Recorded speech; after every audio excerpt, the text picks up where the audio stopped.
Hai Mama, welcome home. Ini adalah rumah tempat kita berbagi cerita seputar mendidik dan membesarkan anak.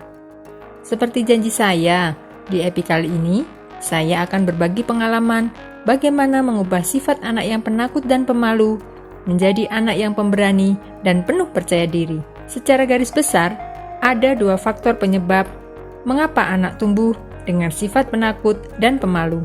Faktor yang pertama adalah faktor dari dalam diri anak itu.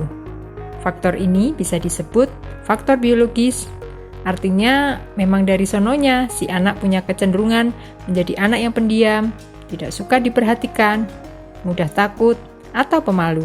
Sedangkan faktor yang kedua adalah faktor dari luar, yaitu bagaimana pola asuh orang tua, kondisi lingkungan tempat tumbuh kembang anak, serta pola komunikasi antara orang tua dengan anak. Contoh adalah anak saya sendiri.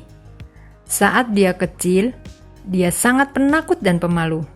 Saking penakutnya, tiap kali ada tamu datang ke rumah, dia langsung masuk kamar, memanggil-manggil saya, bahkan menangis histeris.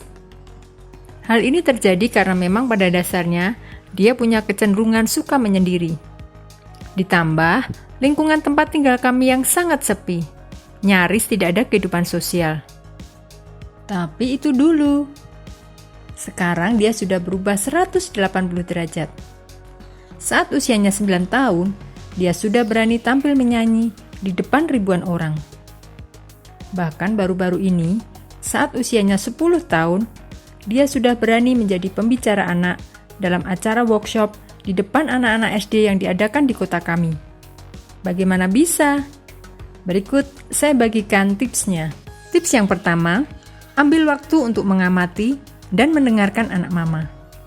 Tanyakan kepadanya, mengapa dia merasa malu atau takut. Dan coba gali perasaan terdalam yang berkecamuk di dalam diri anak yang membuat dia merasa malu atau takut. Jika anak mama masih terlalu kecil, coba tanyakan dengan kalimat yang sederhana.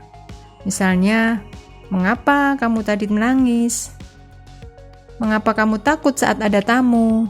Jika anak belum mau bicara, jangan dipaksa ya. Mama harus sabar dan tunggu saat yang tepat untuk kembali bertanya. Jika anak mama sudah mulai terbuka, ajaklah anak untuk mencari solusi bersama. Poin yang kedua adalah sering-seringlah memberi pujian. Untuk semua usaha, kemajuan, sifat-sifat baik, maupun prestasinya. Pujiannya harus tulus dan bersungguh-sungguh ya. Jangan klise atau sambil lalu saja. Tips yang ketiga, berikan kebebasan untuk anak berekspresi. Beri ruang untuk mereka mengungkapkan ide, keinginan, atau perasaannya. Orang tua yang terlalu dominan atau otoriter akan memicu anak menjadi semakin minder, takut, dan tidak percaya diri. Yang keempat, latih anak untuk bersosialisasi. Dimulai dari lingkup yang kecil. Misal, ajak dia mengunjungi teman sebayanya, entah saudara, teman, atau tetangga. Setelah anak mulai berani dengan 1-2 orang yang dia kenal, coba kenalkan ke lingkungan yang lebih luas.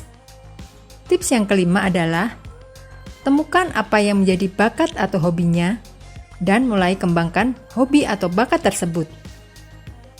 Saat anak memiliki sesuatu yang dalam tanda kutip bisa dibanggakan atau ditunjukkan kepada orang lain, rasa percaya diri pada anak akan perlahan-lahan tumbuh.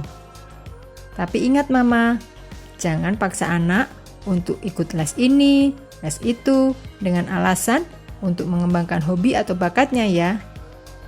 Karena kalau anak terpaksa, justru akan semakin membebaninya.